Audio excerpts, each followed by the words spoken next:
Bapak dan Ibu sekalian, mari kita memulai lagi pada hari keempat ini di sesi yang ke-8. Kita membahas satu pokok pemikiran, satu pokok bahasan pada bab 8 ini, hakikat filsafat ilmu. Setelah kita menjawab sejumlah pertanyaan mengapa seorang teolog seharusnya belajar filsafat, seharusnya belajar sains, sebaiknya belajar sains, sebaiknya belajar filsafat, kemudian seharusnya belajar teologi, dan bagaimana teologi itu diyakini sebagai queen of science, teologi sebagai sains tetapi juga sebagai melampaui sains. Maka kita melangkah pada pokok bahasan yang ke-8, hakikat filsafat ilmu. Tentu dalam kaitannya dengan teologi. Mari kita perhatikan materi. Hakikat filsafat ilmu. Dalam hal ini kita akan membahas mengenai arti, fokus, karakter, dan fungsi, kegunaan, dan tujuan daripada filsafat ilmu. Apa arti filsafat ilmu? Philosophy of science. Apa fokus kajiannya? Apa karakteristiknya? Fungsinya seperti apa? Dan apa kegunaannya serta tujuannya? Nah, mari kita mulai pada arti filsafat ilmu. Saya percaya jalan sudah terbuka lebar. Kalau pada hari pertama saya langsung membahas hal ini, tentu kita akan mengalami kesulitan karena kita berpikir mungkin akan ada benturan-benturan berkenaan dengan relasi antara sains, teologi, dan filosofi. Namun selama 3 hari kita sudah mengakrabkan diri dengan 3 kata ini, sains, teologi, dan filosofi. Dan sekarang kita membahas filsafat ilmu. Pertama, pengertian. Arti filsafat ilmu. Saya memaparkan sejumlah pengertian dari para ahli yang menulis buku tentang filsafat ilmu. Dimulai dari seorang bernama Robert Ackerman. Philosophy of science is clearly not a discipline autonomous of actual scientific practice. Maksudnya, filsafat ilmu itu secara jelas bukanlah satu disiplin ilmu yang independen, yang mandiri. Tidak, dia tidak hanya berkenaan dengan satu disiplin teoritik, tapi juga dia berkenaan dengan actual scientific practice. Apa artinya? Dia juga berkenaan dengan hal-hal yang sifatnya dapat diterapkan, dapat dilakukan secara aktual, nyata. Tetap dalam bingkai ilmiah. Inilah sebabnya saya membahas, meresponi definisi Ackerman ini. Ada 2 hal yang dipadukan, ideal dan faktual. Ya, ilmu pengetahuan secara ideal, dan kita memang langkah utama kita harus memiliki pengetahuan yang ideal. Tapi juga kita harus memikirkan bagaimana yang ideal itu menjadi faktual. Ya, kita kan sering mendengar, itu teori, itu hanya dogma saja. Nyatanya seperti apa? Sebenarnya tidak patut kita berkomentar seperti itu. Seolah-olah kebenaran itu terkotak-kotak pada theoretical and practical. Tidak. Kebenaran itu satu, utuh. Sehingga tidak boleh dikotak-kotakan oleh kebenaran yang namanya ideal dan faktual. Tidak boleh. Tetapi pengaruh modernisme membuat pengotak-kotakan kebenaran atau pengetahuan sebagai pengetahuan faktual dan pengetahuan ideal. Sebenarnya tidak. Kita kan cukup lama ya mendengar, apalagi di kampus sekolah tinggi teologi S1, kita kuliah S1, S2, dan atau mungkin S3. Kita sering mendengar teman-teman bicara, menanggapi pendapat dosen, atau kita mendengar khotbah seorang pendeta hari Minggu, lalu kita bicara, wow, khotbahnya terlalu akademis, terlalu tinggi, terlalu ideal, nggak faktual. Sebenarnya nggak boleh begitu. Ya, walaupun memang kenyataannya juga ada pengkhotbah, pemberita yang terlalu berorientasi pada kebenaran yang sifatnya ideal, tapi tidak diturunkan kepada hal-hal yang sifatnya faktual, yang dapat bagaimana merasakannya, bagaimana menerapkannya, bagaimana melakukannya. Jangan hanya apa yang kita ketahui, bagaimana mengetahui, tapi juga bagaimana yang kita ketahui itu kita alami. Itu namanya ideal and faktual. Jadi filosofi of science berbicara mengenai kebenaran atau pengetahuan yang kita pahami dan yang kita alami. Oke, singkatnya demikian. Yang kedua, Louis Whitebeck. Ini hanya sarinya saja. Dia mendefinisikan filosofi of science. Filsafat ilmu adalah menanyakan atau mengevaluasi mengenai metode-metode berpikir ilmiah dan mencoba untuk menentukan nilai dan keberartian usaha ilmiah tersebut sebagai satu keutuhan. Ya, ini sama juga dengan yang tadi yang dikemukakan oleh Ickerman. Ini menyangkut keutuhan. Kebenaran itu utuh, whole, as a whole, sebagai satu keutuhan. Bahwa kita menanyakan, mengevaluasi metode-metode berpikir ilmiah. Kita tanya, ini metode-metode berpikir ilmiah ini pantas tidak? Serasi tidak? Dia memadai tidak? Dan kalau kita sudah mengkajinya, kita coba menentukan nilai dan keberartian metode tersebut dalam satu proyek atau praktek kebenaran dalam kenyataan diterapkan. Jadi yang saya garis bawahi, tandai warna kuning, filsafat ilmu itu adalah menjawab dan mengevaluasi. Menjawab dan mengevaluasi apa? Berpikir ilmiah, scientific knowledge. Apakah berpikir ilmiah ini dia sesuai, memiliki value, dia berarti tidak? Dalam satu upaya ilmiah yang dilihat sebagai satu keutuhan. Misalnya membuat penelitian, membuat disertasi utuh, membuat skripsi, tesis, artikel, lihatlah sebagai satu keutuhan. Ada seorang bernama Cornelius Benjamin. Dia mendefinisikan bahwa disiplin filsafat bahwa filsafat ilmu adalah satu disiplin ilmu filsafat, satu disiplin filosofis yang satu studi sistematis tentang hakikat ilmu, the nature of science. Ini dia. Studi sistematis tentang nature, hakikat ilmu. Nah, ternyata hakikat ilmu itu berkenaan dengan metodenya, konsepnya, presaposisinya, lalu letaknya dalam seluruh disiplin ilmu. Dia di mana letaknya? Ya, ini memang satu studi mendalam tentang hakikat ilmu. Jadi bicara mengenai filsafat ilmu, metodenya apa? Konsepnya apa? Presaposisinya apa? Nah, letaknya di mana? Misalnya, kita membahas mengenai dosa, doktrin tentang dosa. Letaknya di mana? Berbicara mengenai dosa, letaknya dalam kaitan dengan manusia. Berarti doktrin manusia.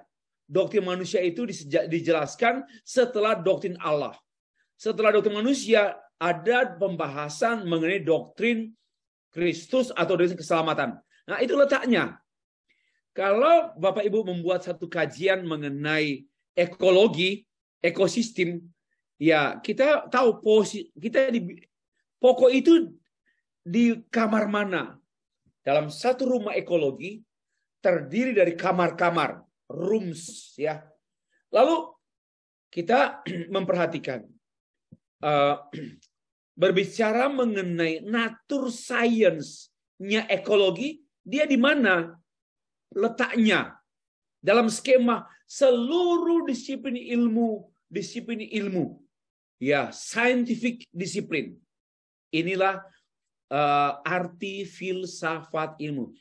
Sederhananya berbicara metode, konsep, presuposisi, dan ya letaknya di mana, di kamar mana, bukan seluruh, akhirnya dangkal. Spesifikasinya apa? Oke. Yang D atau keempat, ada seorang bernama May Brockbech. Dia menjelaskan philosophy of science is ethically and philosophically. Dia adalah satu analisis yang netral, satu deskripsi yang netral, satu klarifikasi yang netral tentang sains. Jadi bicara mengenai filsafat ilmu itu berbicara mengenai deskripsi, analisis, klarifikasi tentang sains. Ya. Dengan demikian bahwa filsafat ilmu berkenaan dengan pilar-pilar utama yang namanya ilmu pengetahuan. Lebih cepat lagi. Peter Coase. Philosophy doesn't do short thing. Filsafat memiliki dua hal yang singkat. Yang pertama, pada satu sisi, filsafat ilmu itu membangun teori, konstruk teori. Apakah teori tentang manusia, tentang dunia. Lalu kita membangun teori tentang tumbuhan, hewan, tentang lingkungan hidup. Nah, tapi ada teori. Lalu menawarkan apa? Offer them a grounds for belief and action. Lalu teori itu ada landasannya. Landasan untuk kita bisa percaya dan untuk bisa diterapkan, dilakukan. Landasan untuk bisa kita percaya teori itu dan landasan untuk kita bisa lakukan. Itulah namanya filsafat ilmu di satu sisi. Nah, di sisi lain teori itu diuji, menguji secara kritis segala sesuatu yang dapat ditawar. Apakah landasan yang kita sudah letakkan itu, landasan untuk belief and action itu landasan yang kuat, memadai, yang konsisten, atau landasannya ada errornya. Ya, sederhananya begini. Filsafat ilmu adalah upaya untuk membuat satu pendapat. Nah, pendapat itu harus ditopang dengan dasar. Dasar yang memungkinkan saya percaya dan saya bertindak. Itu bisa dilakukan. Itu dapat dipercaya dan itu dapat dikerjakan. Oke? Yang kedua, di sisi lain, setelah kita meyakini bahwa teori atau pendapat saya ini punya dasar untuk dipercaya dan dapat dasar untuk dilakukan, kita uji. Apakah dasar diuji secara kritis?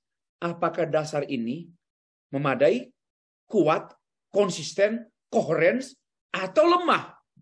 Nah, inilah cara berpikir filsafat ilmu sangat kritis. Di sini letaknya. Dari 5 definisi ini cukuplah, masih banyak. Masih banyak buku yang kita bisa jadikan rujukan untuk kita menemukan pengertian-pengertian mengenai filsafat ilmu. Dari pengertian ini kita menemukan landasan. Tadi kan saya mengacu pada Peter Coase. Nah, mari kita perhatikan landasan, khususnya fokus kajian filsafat ilmu. Ini pokok bahasan yang kedua, meaning and focus. fokusnya pada landasan ontologi. Ada pertanyaan, objek apa yang diteliti oleh ilmu? Objeknya apa? Ini ontologinya. Lalu juga apa wujud yang hakiki? Sebenarnya objek itu apa? Coba ya kita meneliti mengenai pohon. Apanya pohonnya? Apanya pohon yang kita teliti? Lalu apa wujud sesungguhnya hakiki dari pohon? Apakah pohon itu menyangkut kulit pohon? Apakah pohon itu menyangkut buah? Apakah pohon itu menyangkut daun? Apakah pohon itu menyangkut pokok? Apakah pohon menyangkut akar? Belum tentu. Yang sesungguhnya pohon itu apa? Itu namanya ontologis. Kalau saya tanya, Ibu Siska itu yang mana sebenarnya? Kalau mau tanya, yang mana sebenarnya? Atau Pastor Henry Garang, yang mana sebenarnya Pastor Henry Garang? Apakah yang sedang senyum, sedang marah, sedang bekerja, sedang khotbah, sedang terbaring, atau yang mana? Ya kan? Yang mana yang sebenarnya? Nah, oleh karena itu kita harus menetapkan wujud yang hakiki dari yang kita teliti. Untuk itu biasanya para ilmuwan membuat pembatasan. Saya meneliti pelayanan Pastor Jerry Henry Garang, khususnya pelayanan pada tiap-tiap minggu saja, ibadah minggu. Seperti apa performance-nya, seperti apa pengabdiannya, seperti apa kualitas khotbahnya. Jadi dibatasi. Ya, kita seperti itu. Yang ketiga, masih bicara fokus kajian secara ontologi, apa hubungan antara objek yang kita teliti, ya, dan dengan daya tangkap manusia memahaminya. Saya meneliti mengenai pelayanan Pastor Jerry Henry. Nah, bagaimana saya bisa memahami sesungguhnya bahwa kualitas khotbah Pastor Henry itu seperti itu? Wow. Ya. Bagaimana kita memahami? Ini namanya pertanyaan-pertanyaan ontologis. Atau lebih mudahnya saya memberikan contoh demikian. Katakanlah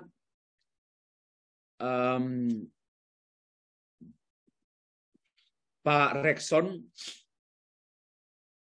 menyatakan bahwa saya mengenal Yesus Kristus dan mengakuinya sebagai Tuhan. Lalu saya tanya, secara ontologi, Pak, Bapak mengenal Yesus yang mana?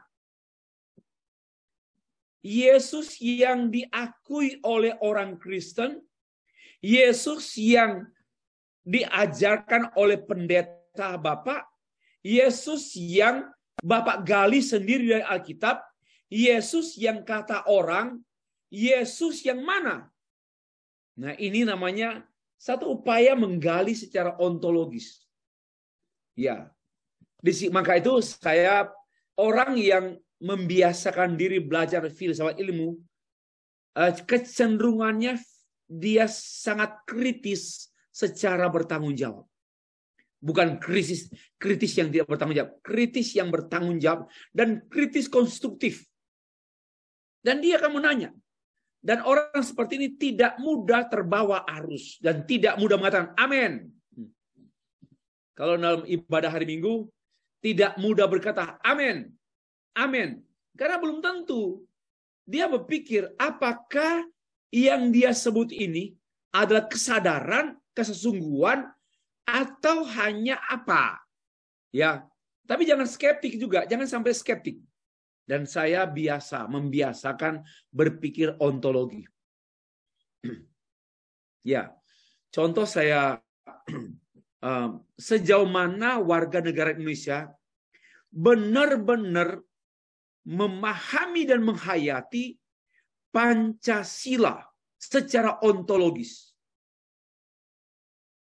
Ya, maka dia tidak akan terpancing dengan aspek-aspek kegunaan. Tidak seperti perilaku sejumlah warga negara Indonesia yang kerdil. Tatkala Indonesia beralih dari era Orde Baru ke era Orde Reformasi. Banyak di antara mereka yang mengkritik Pancasila, bahwa Pancasila tidak cocok untuk bangsa Indonesia karena Pancasila tidak membuat bangsa Indonesia sejahtera. Pancasila tidak membuat bangsa Indonesia mengalami kemajuan dalam bidang ekonomi. Ya, ini benar-benar memalukan karena tidak berpikir ontologi. Ontologi itu saya membuat mudahnya demikian. Saya percaya sekalipun saya menderita. Ini ontologi. Saya percaya sekalipun saya menderita. Saya percaya sekalipun saya terbakar. Ini sama dengan pernyataan Sadrak, Mesak, dan Abednego. Sekalipun Tuhan yang kami sembah itu tidak menolong kami dari perapian tua yang Tuhanku dirikan, kami sekali-kali tidak akan menyembah dewa Tuhan. Ini ontologi iman yang menghakiki. Berpikir ontologi itu berpikir tentang kesesungguhan, kesemestian. Nah, baru yang kedua, fokus kajian filsafat tentang landasan epistemologi. Itu baru yang kedua. Dan keyakinan saya memang demikian. Jangan dibalik. Barulah muncul, terkuak. Dari yang sesungguhnya muncul yang diketahui. Sekali ini saya membuat mudah ya. Ontologi itu yang sesungguhnya, muncullah yang dapat diketahui. Bagaimana proses yang memungkinkan ditimbahnya pengetahuan berupa ilmu. Bagaimana kita bisa menggali. How to know the knowledge. How to know the tree, pohon itu. How to know. Maka ini menyangkut metode. Bapak Ibu, berbicara epistemologi itu berbicara mengenai metode berpikir, metode penelitian. Sekali lagi, ada baiknya kita tidak perlu menjadi banyak tahu, tapi setidaknya seorang master ini mengetahui dua istilah ini. Ontologi dan epistemologi. Atau metafisika. Ini ontologi. Metafisika ini, ontologi ini bagian daripada metafisika. Ontologi itu satu studi tentang kesemestian, kesesungguhan, mengenai sesuatu yang sebenarnya. Sedangkan epistemologi satu studi mengenai bagaimana yang sesungguhnya itu diketahui. Ya, muncullah namanya pengetahuan. Epistemologi itu berkenaan dengan pengetahuan. Lalu cara mengetahui pengetahuan, itu epistemologi. Bagaimana prosedurnya? Hal-hal apa yang harus diperhatikan untuk mendapatkan pengetahuan yang benar? Bagaimana caranya? Wow. Bagaimana mendapatkan pengetahuan biblical? Eksegesis. Nggak cukup. Harus percaya. Dan harus memenuhi hukum-hukum universal tentang eksegesis. Nah, seperti itu. Itu namanya epistemologi. Jadi, filsafat ilmu memfasilitasi kita untuk berpikir sesungguhnya. Saya nggak bilang berpikir dalam. Ya, mari kita berpikir dalam. Dalamnya seperti apa sih? Ini rancu. Berpikir semestinya, sesungguhnya. Nggak ada yang berpikir dalam. Kalau mau tanya, sedalam apa? Kan? Sedalam apa? Nah, lanjut. Apa masih mengenai epistemologi? Apa kriterianya? Yang namanya ilmu pengetahuan ilmiah, apa kriterianya? 1, empiris. 2, rasional. 3, objektif. Oh, kriterianya. Oke, kalau teologi apa? Apa kriteria berpikir teologi? Tetap sama. Satu, empiris. Satu rasional. Dua rasional. Dua objektif. Tiga, empiris. Empat, relasional. Oh, relasional. Lima apa? Lima relevasional. Reveal ya, dari penyataan. Kriteria tanpa penyataan Allah tidak mungkin orang berteologi. Jadi ada setidaknya 5 kriteria berteologi. Ya, 5 kriteria berteologi. Kalau sains 3 lah. Standar kebenaran yang diakui seperti kebenaran saintis 3, objektif, rasional, dan empiris. Kalau teologi ya 5, objektif, rasional, empiris, relasional, revelasional. Nah ini relasi. Saya studi teologi, saya berelasi dengan yang saya pelajari. Not only just, bukan hanya knowledge, but I have connecting. I have connection with what I believe and what I have known. Okay. Apa yang disebut dengan kebenaran itu? Ya. What is the truth? Apa kebenaran itu? Nah, ini namanya epistemologi. Ya. Caranya gimana? Bagaimana mendapatkannya? Metode. Untuk apa ilmu pengetahuan itu digunakan? Apa signifikansinya? Apa gunanya? Nah, ke epistemologi. Karena itu epistemologi ditempatkan pada sisi kedua. Pada kedua setelah ontologi. Kalau kita menempatkan epistemologi is the first step, we are in danger. Ya, kita dalam bahaya. Ya, bahaya untuk menyepelekan kebenaran. Bahaya untuk mengendalikan kebenaran. Bahaya untuk memanipulasi kebenaran. Lanjut. Bagaimana kita kaitan antara kegunaan ilmu dengan kaidah-kaidah moral? Wow, dia langsung. Maka itu berilmu harus bermoral.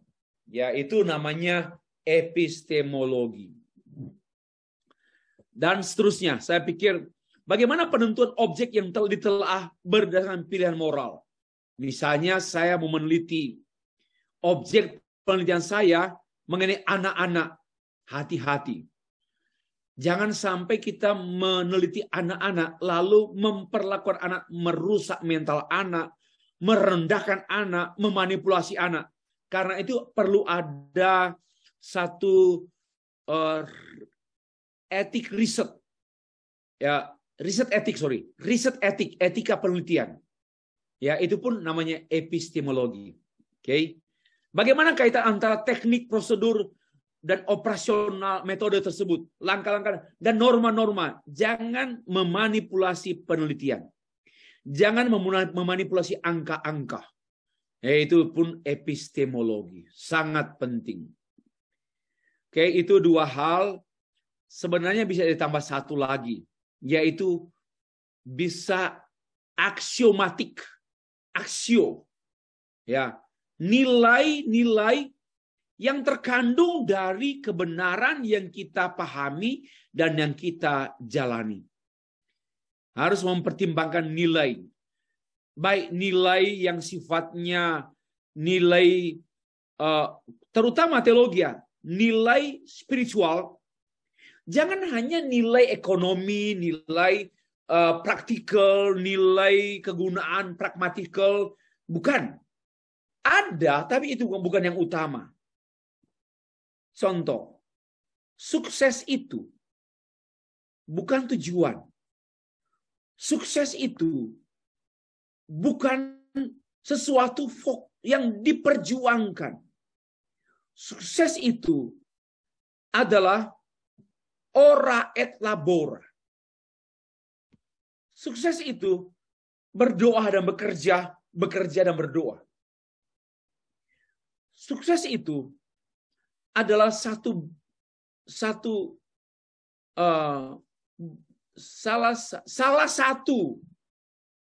satu buah.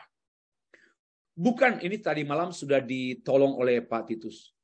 bukan satu-satunya buah, bukan satu-satunya akibat, tapi salah satu akibat yaitu sukses. Karena begini, yang paling penting mencapai tujuan.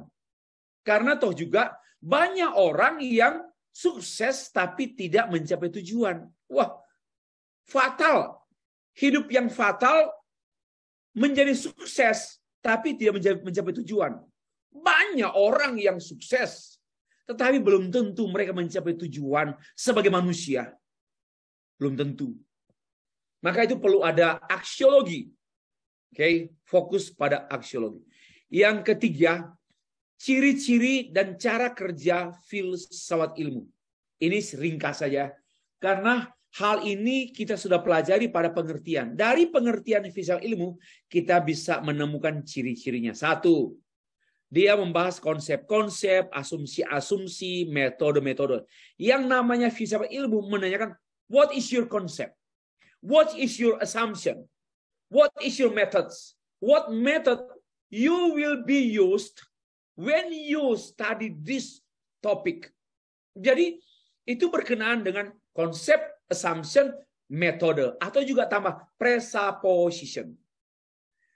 Begini, lepas dari mata kuliah ini, apapun yang Bapak Ibu dengar dari orang lain, entah khotbah, baca koran, kalau masih ada koran, baca tulisan, please, yang pertama, kita berusaha, what is the author of this book concept about this theme? Temanya ini. What is his concept? And we try to find what is his assumption? Apa asumsinya? And what methods? Nah, ini namanya berpikir. Silakan Bapak Ibu membeli buku di Gramedia atau dimanapun. Bacalah. Pertama, konsepnya. Dua, asumsinya. Tiga, metodenya. Itu namanya berpikir filsafat ilmu. Itu cara ciri-ciri. Nah, lalu menyelidiki dan membenarkan. Oh, ciri-ciri penalaran pengetahuan ilmiah. Ini langkah-langkah betul. Sudah sesuai. Hari Minggu, anak bungsu saya sharing proposal skripsinya. Dia ada di Surabaya sekarang, di Sidoarjo, karena sedang praktek mengajar di SMA. Lalu dia bilang, Pak, tolong saya untuk proposal skripsi saya. Lalu dia menyampaikan proposal skripsi dia tentang in English, karena dia jurusan bahasa Inggris. Lalu dia membahas. Dan saya membantu dia mengenai konsep, mengenai penalaran pengetahuan. Dia membahas dulu mengenai learning, lalu juga Google blogging, media blogging, kemudian skill, kecakapan berbicara bahasa Inggris, skillnya. Jadi ada 3. Kemudian dia sudah susun, tapi ada satu kata yang nggak tersusun rapi. Tidak sesuai penalaran. Ya, berurutan, bersesuaian. Kan saya sebut hari pertama ya. Yang namanya rasio itu wajar. Berpikir wajar. Rasional itu wajar. Membuat skripsi, tesis, disertasi, khotbah hari Minggu, harus urutannya wajar. Ya, ini pun termasuk dari kontribusi filsafat ilmu. 3.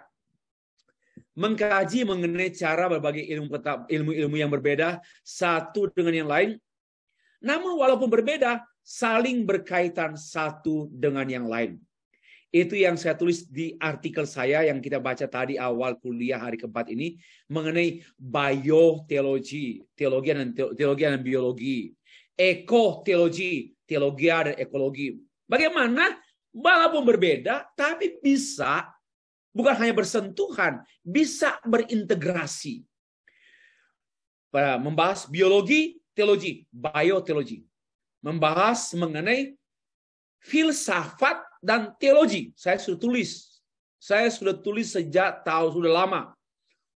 Teologi dan filsafat dari dahulu sampai dari sekitar 17 tahun yang lalu sampai sekarang saya sudah tidak ada masalah antara filsafat dan teologi. Asalkan dengan asumsi filsafat itu pembantu teologi. So, no problem. Mau belajar filsafat apapun, no problem. Karena pembantu teologi. Dalam bahasa Latin, filosofia ancillae teologi. Teologia. Yang kedua, menyelidiki berbagai dampak ilmu pengetahuan. Apa dampaknya? Ya itu tentulah dampak ilmu pengetahuan terhadap lingkungan, terhadap perkembangan, kemajuan dan sebagainya lah. Termasuk negatif juga impact. Nah, yang keempat, fungsi. Fungsi tadi fokus, kemudian ciri khas cara kerjanya apa, pengertiannya apa, fokusnya apa, ciri khas dan cara kerja seperti apa. Sekarang fungsinya. Nah, filsafat ilmu dalam pandangan umum dianggap sebagai alat mencari kebenaran dari segala fenomena yang ada. Mencari kebenaran. Sebenarnya ini lebih bagus lagi ya. Ini masih lebih bagus sih. Walaupun saya menganggap tidak tepat. Tapi masih lebih bagus. Karena masih ada cara mencari kebenaran. Walaupun kata mencari kebenaran itu tidak tepat. Namun mencari kebenaran lebih sesuai daripada menciptakan kebenaran. Atau membangun kebenaran. Build the truth. Fatal salah. Kebenaran tidak bisa dibangun. Juga sebenarnya kebenaran tidak bisa dicari. Melainkan kita hanya menyatakan ini benar, ini tidak benar. Menyatakan. Ya, mari kita mulai berpikir lebih kritis dengan istilah.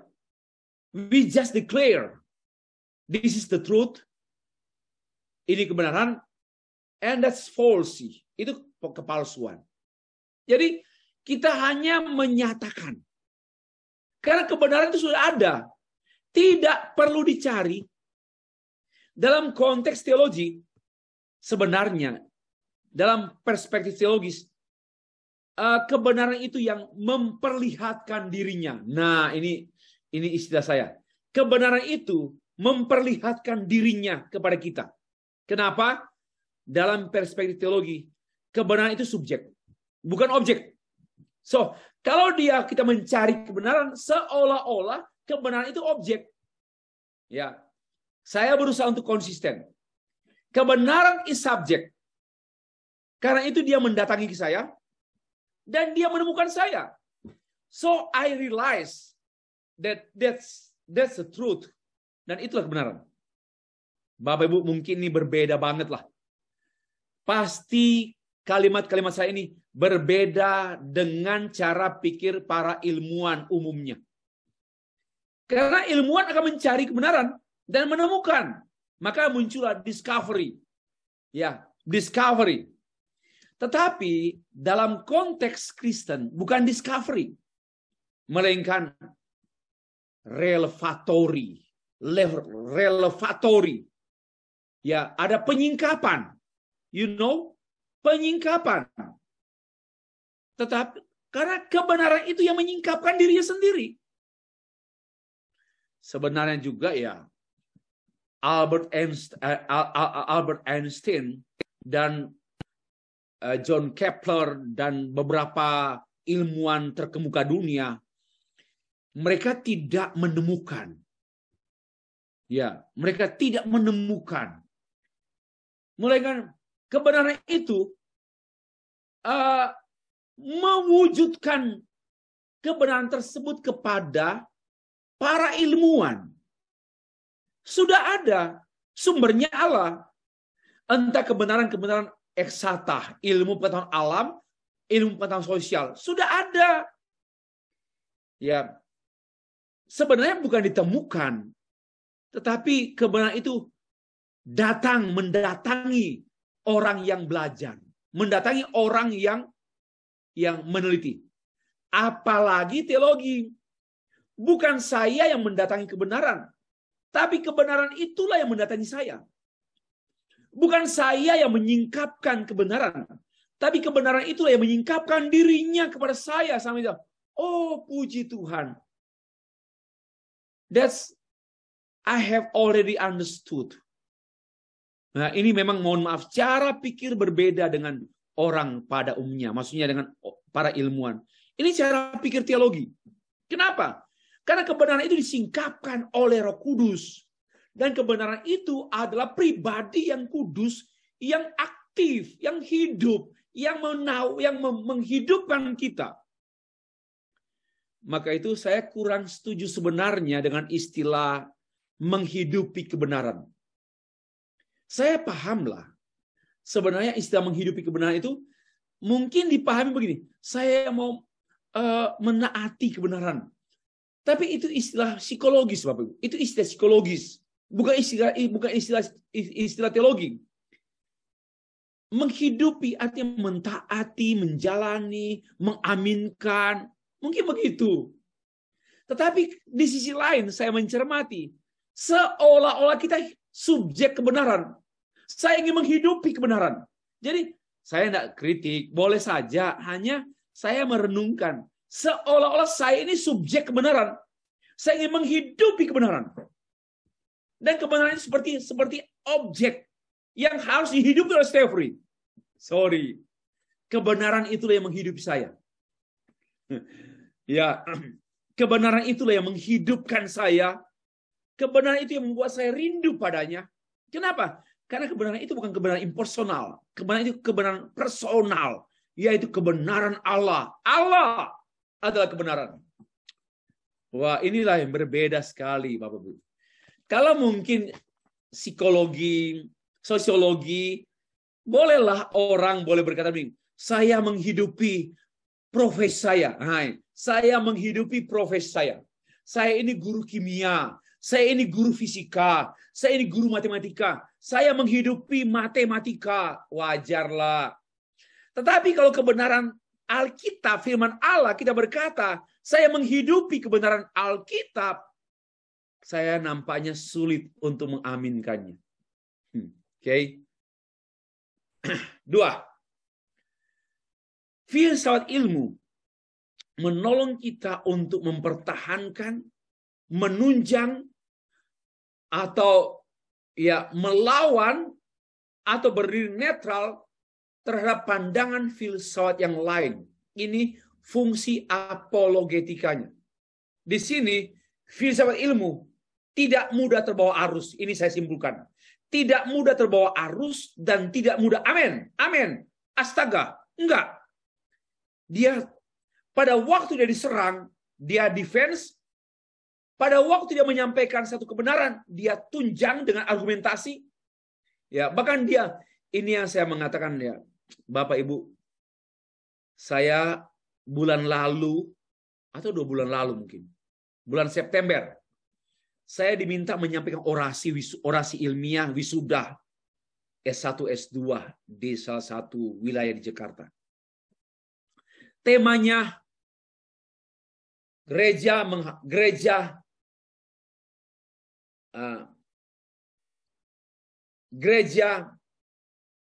di tengah tantangan zaman. Saya berpikir tema ini saya sudah bahas sejak berbelasan tahun yang lalu. Kenapa gereja terus ditantang zaman, gereja di tengah tantangan zaman? Saya mengatakan, sudah waktunya gereja menantang zaman. Ya. Sudah waktunya gereja menantang zaman. Kenapa gereja terus menjadi objek ditantang, diserang zaman? Wah, keliru.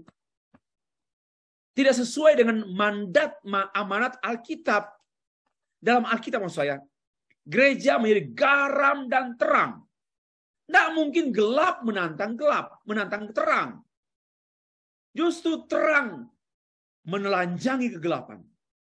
Maka saya menantang demikian. Mari kita gereja mulai sekarang, belum terlambat. Menantang zaman. Menantang zaman. Dengan cara apa? Memberitakan Injil.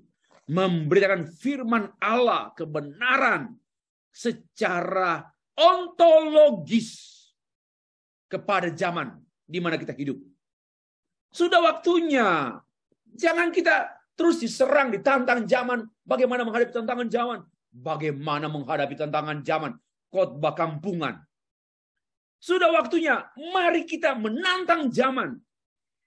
Dan bagi saya senjata yang sangat ampuh dari gereja, dari orang percaya, dari hamba Tuhan, yaitu teologi berinjil. Teologi yang berjantungkan Injil. Kalau teologianya tanpa Injil, itu sampah. Teologi tanpa Injil, sampah.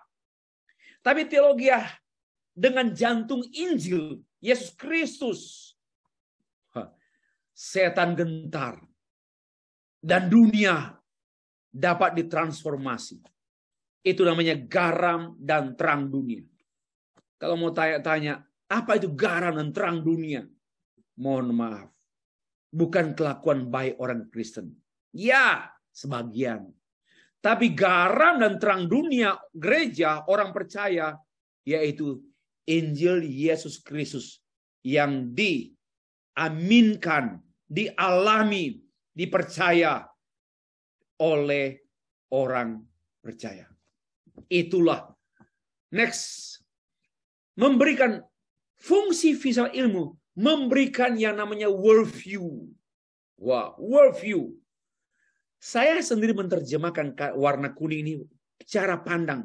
Worldview itu bukan pandangan. Bukan wawasan saja. Tapi cara memandang. Berbeda sama sekali. Ya, filsafat ilmu menolong kita untuk memiliki cara pandang. Mengapa saya sengaja khotbah tadi malam mengenai bahaya sukses, bahaya keberhasilan, danger of a success. Mengapa saya bahas itu? Karena saya mempunyai cara pandang. Mengapa? Karena ternyata cara pandang orang pada umumnya dengan sejumlah besar orang Kristen sama memandang sukses itu. Bahkan menjadikan sukses itu tujuan. My goal of life is to be successful. Aduh, ini kecelakaan. Nah, ini mari kita memberi cara pandang biblical. Ya, cara pandang Allah. Lalu cara pandang ini menghasilkan cara hidup. Ya, menghasilkan pandangan hidup, view of life. Dan menghasilkan berbuah pada cara hidup dan lifestyle. Ya, yang keempat, fungsi visual ilmu memberikan ini yang lebih ke teknis praktis ya. Ajaran tentang etika, bagaimana hidup berguna dalam kehidupan. Bagaimana hidup berguna? Hidup tidak menjadi batu sandungan, tidak menjadi penyebab orang hancur, tidak menjadi penyebab orang tersandung, tapi menjadi sesuatu yang berarti positif, kontributif kepada orang-orang di sekitar kita melalui berpikir filsafat ilmu. Oke. Yang kelima, fungsi yang kelima, filsafat ilmu menolong kita bagaimana melihat filsafat ilmu sebagai sumber pencerahan, pedoman bagi kehidupan dalam segala aspek. Ada guideline, ada guidance. Ya, filsafat ilmu berpikir kritis dan menyumbangsikan pedoman yang sudah teruji, yang dapat diterapkan di segala bidang. Nah, hal yang saya ingin highlight di sini juga yang keenam, sebagaimana yang dikemukakan oleh salah satu Peter Coase, bagaimana kita memberikan landasan filosofis dalam memahami semua konsep, teori, pendapat, pandangan, disiplin ilmu yang ada. Kita menjadi orang kritis yang bertanggung jawab. Sorry, boleh saya tahu landasannya apa? Atau mohon maaf Pak, saya belum menemukan landasan pendapat Bapak. Bapak berpendapat demikian, tapi saya belum menemukan landasannya apa. Ataupun saya menemukan Pak, Bapak menyampaikan teologia dari Yohanes, Injil Yohanes. Tapi saya menemukan landasannya bukan landasan Allah, bukan landasan dari biblical, tapi landasan dari tokoh agama lain. Lao Tzu, bukan Lao Tzu. Apa? Tokoh-tokoh agama, saya sangat sedih ya. Pendeta masih mengutip kata-kata mutiara para tokoh agama lain untuk memperkuat khotbahnya. Menurut saya sangat-sangat menyedihkan. Ya, sangat menyedihkan. Kalau kita masih mengutip. Karena andai kata pun sama istilahnya, substansinya berbeda, Pak. Orang beragama Hindu, Buddha, Islam bicara iman, bicara Allah. Lalu substansinya berbeda dengan iman dan Allah dalam Alkitab. Bagaimana kita mungkin menjadikan rujukan? Ini tidak filsafat ilmu membuat kita melihat ontologinya. Kalau enggak tolologinya. Pokoknya yang tidak ontologi pasti tolologi. Saya bercanda sedikit ya. Lalu yang kelima, fungsinya fungsi konfirmatori, yaitu mengkonfirmasi. Ya, ada memastikan. Kalau dalam studi kuantitatif memastikan hipotesis adalah dengan bukti. Tapi kalau confirmatory function dalam kualitatif itu tidak dalam pengertian data-data, angka-angka, tapi dari satu data kualitatif berdasarkan penelitian objektif yang ditunjang oleh triangulasi, tiga penjamin. Ya, itulah konfirmatori. Yang kedelapan, fungsinya penjelasan. Menjelaskan berbagai fenomena kecil atau besar secara sederhana. Karena itu sebenarnya menurut saya tidak ada kebenaran yang sulit. Tidak ada. Kebenaran yang difficult is nothing. Tidak ada. Kebenaran itu is very simple. Kebenaran itu sangat-sangat sederhana.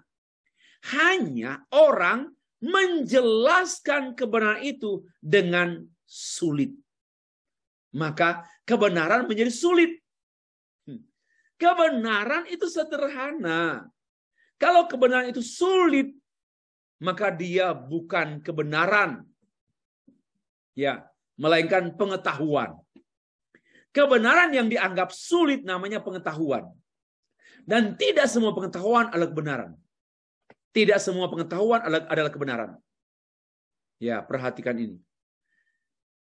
Maka kita sebagai seorang makin belajar tingkat tinggi, level pendidikan yang lebih tinggi, semestinya akan nampak.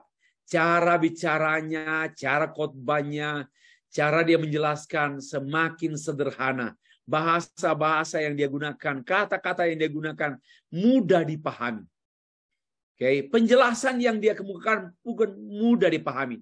Saya belum benar karena saya juga masih belum benar menjelaskan. Ya, oke. Terakhir, kegunaan filsafat ilmu. Masih ada juga sih setelah ini, tetapi mungkin tinggal kita sudah dibahas dari hari pertama sampai hari keempat. Hanya apalah? Hanya kita menekankan saya. Bapak Ibu, saya sudah mengatakan sampai pada hari kedua bahwa mata kuliah ini, bahkan pada hari pertama, pembahasan RPS, rencana pembelajaran seminggu, bukan semester, melatih diri berpikir kritis, runut, sistematis. Filsafat ilmu.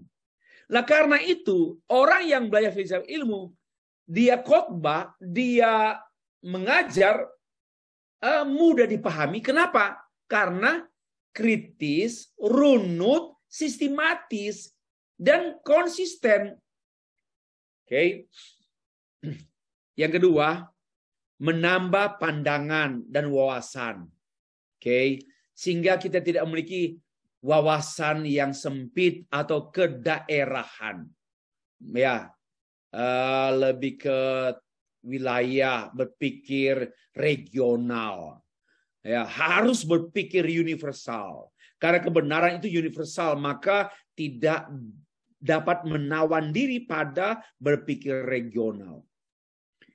Yang ketiga, melatih diri melakukan penelitian, pengkajian, pengambilan keputusan, kesimpulan yang dalam dan komprehensif. Itu sudahlah, cepat-cepat saja. Karena sudah kita sampaikan, sudah kita pelajari selama 4 hari. Menolong untuk bersikap terbuka, dinamis menghadapi masalah. Yang kelima, menjadi toleran yang tidak kehilangan identitas. Oke lah, toleranlah. Untuk hal-hal yang tidak menyangkut core teologi, core kebenaran, cincai-cincailah. Oke saja, must be tolerant. Tetapi tidak kehilangan jati diri. Ya. Menjadari kedudukan dan keterbatasan diri. Ini akhirnya, yes, I know my limitation, ya, and I know my position.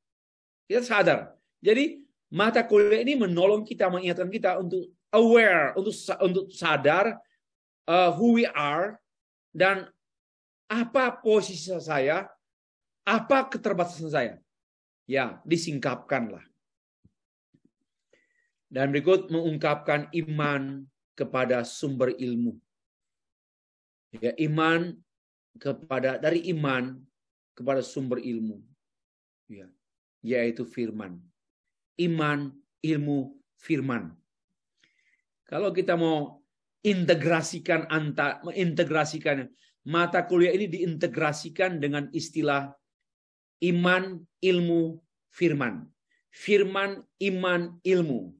Firman, iman, ilmu. Nah, ini saya harap kita sudah memiliki satu formulasi mengenai iman, ilmu, firman. Tidak bisa lagi dikacaukan. Ya. Masih ada tujuan. Tujuan filsafat ilmu ini sudah saya katakan sudah ringan karena sudah saya bahas selama 4 hari. Mendalami esensi ilmu, memahami sejarah perkembangan past, today, and future, untuk melihat benang merahnya, menjadi pedoman, menolong kita untuk berpikir konsisten, ya, dan mengakui adanya hubungan keserasian antara semua pengetahuan termasuk teologi. Saya simpulkan demikian. Dari perjalanan studi saya sampai hari ini, saya belum pernah membuat pertentangan dan membuat pertentangan atau menemukan pertentangan antara teologi, science, and philosophy. Antara iman, ilmu, firman. Tidak ada pertentangan. Nggak ada. Ya, ini satu konklusi saya. Nah, penutup. Filsafat ilmu sangat penting untuk mempersiapkan kita bagi proses studi selanjutnya. Sebagaimana yang saya sudah utarakan pada pembahasan RPS hari pertama, jam pertama. Kita preparing prepare us to continue our journey, academic journey, ya, dalam studi, biasanya S2 dan S3. Yang kedua, melatih keterampilan dan kedisiplinan berpikir semestinya. Ya, melatih keterampilan dan kedisiplinan berpikir semestinya, sewajarnya. Itu yang kedua. Yang ketiga, membangun hasil berpikir dan bertindak secara bertanggung jawab. Inilah yang menurut saya the significance of philosophy of science, ya, untuk kita membangun. Pertama, mempersiapkan. Kedua, melatih. Ketiga, membangun hasil berpikir dan hasil bertindak yang bertanggung jawab. Itu nampak pada dialog kita, khotbah kita, seminar kita, tulisan kita, doa kita, dan hubungan relasi kita, percakapan kita, apapun. Itu nampak bahwa orang ini adalah orang-orang yang bertanggung jawab tentang kebenaran, bicara bukan asal bunyi, bicara tidak sembrono, bicara tidak careless, bicara pasti purposive, berbicara pasti fondasional, berbicara pasti bermartabat. Ya, apalagi berbicara dan membicarakan kebenaran firman Allah. Pasti dengan penuh kepastian dan penuh rasa hormat. Ya, Bapak Ibu sekalian. Demikianlah materi saya yang ke-8 ini.